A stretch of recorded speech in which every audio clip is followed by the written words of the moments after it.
Hello and welcome to Lutherans Alive. My name is Gregory, and this is the program that brings you the story of Lutheran Christians and their ministries in southwestern Pennsylvania. With us today is Pastor Bill Henry. Bill's pastor at Trinity Evangelical Lutheran Church of New Brighton. Bill, we don't want to leave out the evangelical. No, we don't. Good to see you. Wouldn't do us any good. Good to have you with us today, and we're here today to talk, as we often are, about parish ministry, and in your particular case, to talk about radio ministry. Not every congregation has a radio ministry, so that makes it something worth talking about.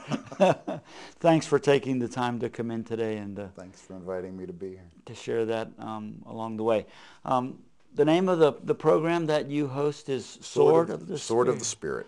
Terrific. And maybe we can spend our first segment today talking a bit about how that concept developed, how you got into this, and who all you've been able to get roped into it with you. Well, one day I was minding my own business, as we often are. They always say ministry is in the interruptions, not what you had planned for the day.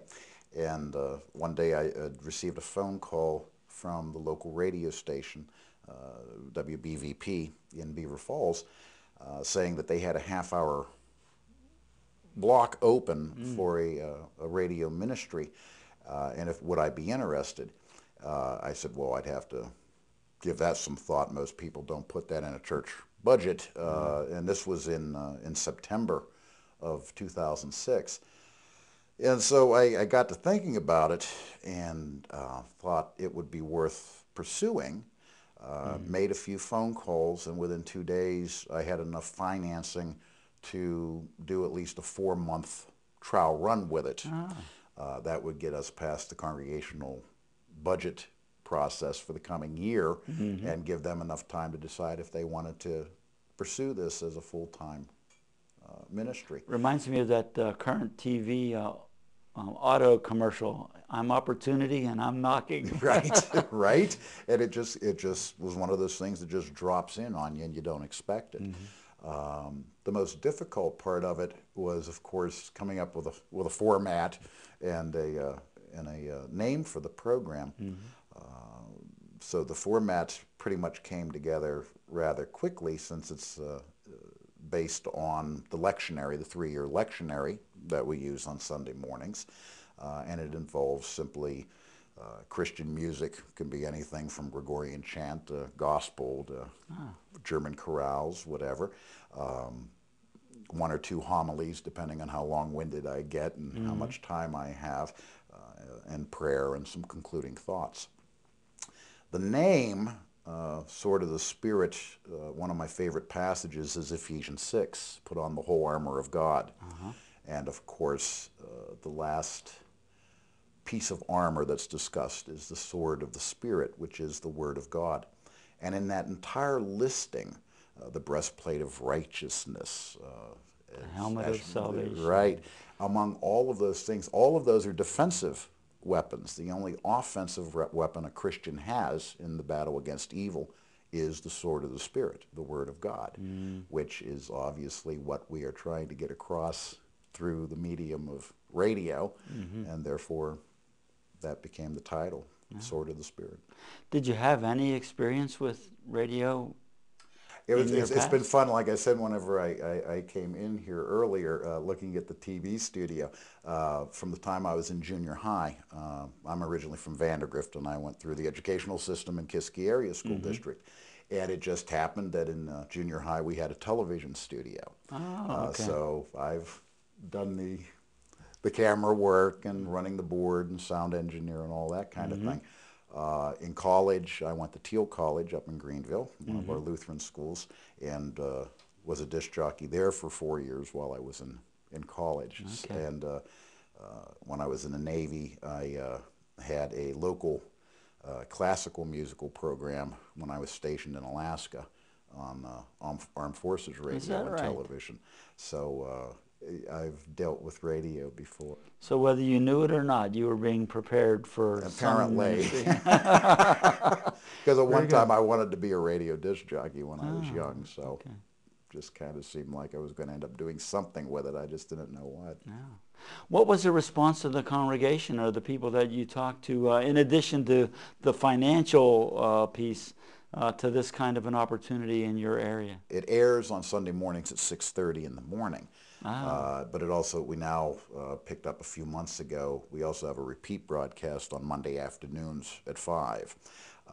But I've had some folk in the congregation who every Sunday morning would listen to it, and during Sunday school would want to discuss or mention some things that had been said on the program. I think what I think is the most special response to this whole thing is someone anonymously donated 12 portable CD players. The radio station is kind enough to make me a master CD of each program as I record it, and then a member of the congregation produces copies of those, and they are mailed out on Monday mornings to all of our homebound members. That may not be up at 6:30 in the morning on a Sunday morning, but many of them have been shut in since before I arrived there as the pastor. They've never heard me preach. In fact, for some of them, it had been many, many years since they had heard any of their pastors preach. And so I find that to be a very wonderful ministry that somebody had thought up in association with the radio ministry. So it's kind of like the multiplication of the loaves. Yes, yes. Very good. Well, I'm sure that's an exciting prospect to be able to share beyond the traditional limits or boundaries of the congregation with the message. It's interesting that you've chosen the lectionary to use as a kind of a foundation or an outline for your church year. Do you want to say a little bit about how you thought about that? Most people are familiar with various radio ministries over the last 80 years, actually. And a lot of them are focused and based on the preaching of the Word. And I thought that with our distinctive Lutheran perspective on the Scriptures, that I wanted to be able to present that in an organized way each Sunday. And since I have to prepare sermons based on the lectionary for Sunday morning anyway, it just made sense to go ahead and follow that. You have people listening who are not necessarily in a liturgical Christian tradition. And so being able to not only preach from the lectionary that week, but to be able to talk a little bit about the seasons of the Christian church year, and what's the significance of this particular day in the calendar, especially for Lutherans, I thought was also a valuable teaching tool in that. And are you the primary planner and organizer, or do you involve other chief folks? Bottle washer, yeah. Obviously, I write the programs. I pick the music. All of this, of course, is based on time constraints. We know about time constraints here, don't we? Yes, but, yes. Michelle Wilcox, who is a member of my congregation, she does the introductory pieces and the closing pieces at the end of each program. Michael Young, who is a producer, the evening producer at the radio station. Basically, it's the soundboard and everything I operate myself. It's all stored in a computer. Computers and I do not get along. Michael is kind enough in the midst of everything that he has to do. He sets the computer up for me, and then he just kind of wanders away and leaves me to my own devices for 27 minutes till I record a program, and then he does what needs to be done to add the introduction and the closing to that. Sure. Speaking of time constraints, we are at that point where we need to take a short break, and we're going to allow some other information to come forward, but we hope everyone will stay with us and come back for our next segment. We'll be right back.